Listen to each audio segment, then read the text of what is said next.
Hello everyone, आप सभी का स्वागत है मेरे यूट्यूब चैनल में। तो आज मैं बात करने जा रहा हूँ वेडनेसडे इस मूवी की, जो 2008 में रिलीज हुई थी। ये एक कल्ट क्लासिक अंडररेटेड मूवी है जिसमें मेन लीड में हम नसीरुद्दीन शाह सर, अनुपम खेर सर और उसी के साथ साथ जिमी शेरगिल सर को देखते हैं। इसके डायरेक्टर है नीरज पांडे। नीरज पांडे सर की फर्स्ट डायरेक्टोरियल मूवी थी, इसी वजह से अगर आप सभी एक क्लासिक मूवी है with a classic director watch करना चाहते हो तो ये मूवी आप सभी को जरूर एक बार वॉच कर लेनी चाहिए। एक्चुअली ये जो मूवी है ये इतनी ज्यादा अंडररेटेड है कि इस मूवी को देखते वक्त आप सीरियसली काफी मजेदार फील करने वाले हो, क्योंकि इस मूवी में ना तो किसी बेसलेस लव स्टोरी है, ना ही इसमें बेसलेस गाने हैं, ना ही इसमें कोई बेसलेस एक्शन है, बल्कि ये विदाउट सॉन्ग पिक्चर है। और इसी वजह से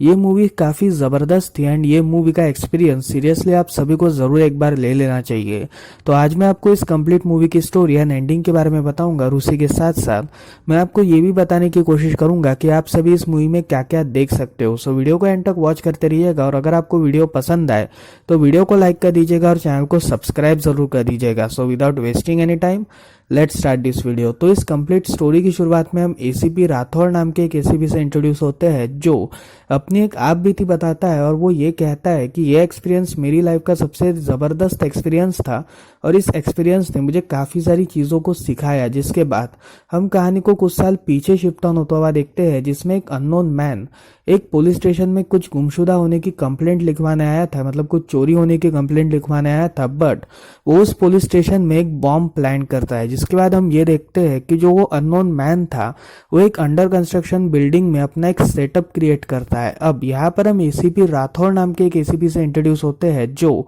एक काफी ईमानदार किस्म के एसीपी थे एंड वो मार पीटी में काफी जबरदस्त थे, यानी वो किसी भी क्रिमिनल को जरा सा भी नहीं बख्शते थे। इसी वजह से उनका जस्टिस एक तरह से एक फाइनल जस्टिस हुआ करता था। तो यहाँ पर हम ये देखते हैं कि एसीपी राठौड़ को अचानक से एक अननोन नंबर से फोन आता है और वो कॉलर उनसे ये कहता है कि मैंने 4 अलग अलग जगहों पर बॉम्ब प्लांट किए और अगर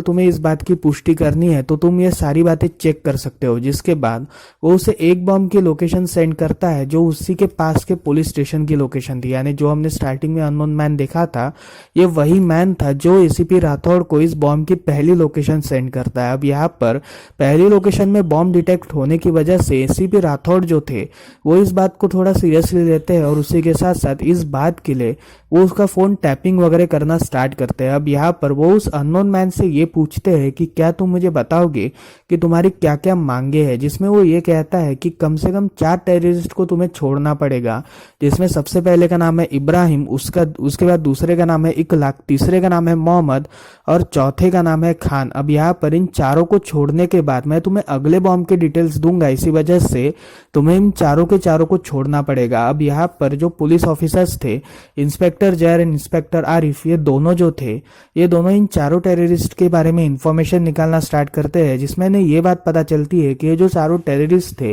ये एक तरह के बॉम्ब प्लांट में इन्वॉल्व थे और उसी के साथ साथ इन्होंने काफी सारे bomb blast Mumbai and other cities में कराए हैं। इसी वजह से ये चारों जो लोग थे ये एक तरह के इनफेमस लोग थे, जिसमें एक बंदा बॉम्ब स्पेशलिस्ट था, दूसरे ने काफी सारी लोगों की हत्या करी थी, तीसरा जो था वो इंटरनेट के थ्रू जितने भी मासूम मुस्लिम बच्चे हैं उनको भड़काने की कोशिश करता था और चौथा जो था वो भी एक तरह का बॉम्ब ही एक्सपर्ट था। तो इन चारों को छोड़ने की बात करी जाना ये एक बहुत बड़ी रिक्वेस्ट थी और उसी के साथ साथ ये एक बहुत बड़ा थ्रेट भी था। इसी वजह से एसीपी राठौड़ जो थे वो इस बात के ऊपर थोड़ा सा शॉक्ड होते हैं। अब यहाँ पर हम ये देखते हैं कि जो कॉमन मैन था वो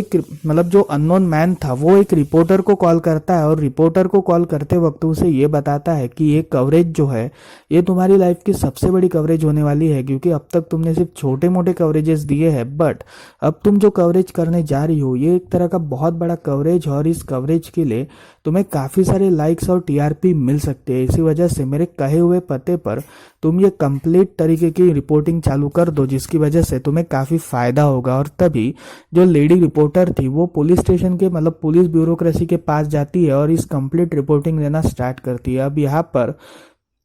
एसीपी राठौड़ जो था वो ये कहता है कि वो अननोन मैन के कुछ क्रिमिनल उसूल हो सकते हैं, इसी वजह से उन्हें छोड़ना काफी जरूरी है, और अगर ऐसा नहीं किया तो वो उन चारों बॉम्ब को प्लान करके पूरी तरीके से शहर में हाहाकार मचा देगा। इसी वजह से उन चारों आतंकवादियों को एक कंडीशनल बेल में छोड़ा जाता है और उन चारों आतंकवादियों के ऊपर नजर रखने का काम जय और आरिफ को दिया जाता है। अब यहाँ पर आरिफ जो था वो एक थोड़ा सख्त किस्म का इंसान था, और वही जय जो था वो एक तरह का मैच्योर मैन था, क्योंकि उसकी शादी हो चुकी थी और आरिफ एक्चुअली सिंगल था। इसी वजह से वो एक थोड़ा गुस्सेल किस्म का भी शख्स हो चुका था। तो यहाँ पर हम ये देखते हैं कि जय और आरिफ उन चारों आतंकवादियों को एक ट्रक में बिठाकर वहां से ले जाते हैं, और ये सारी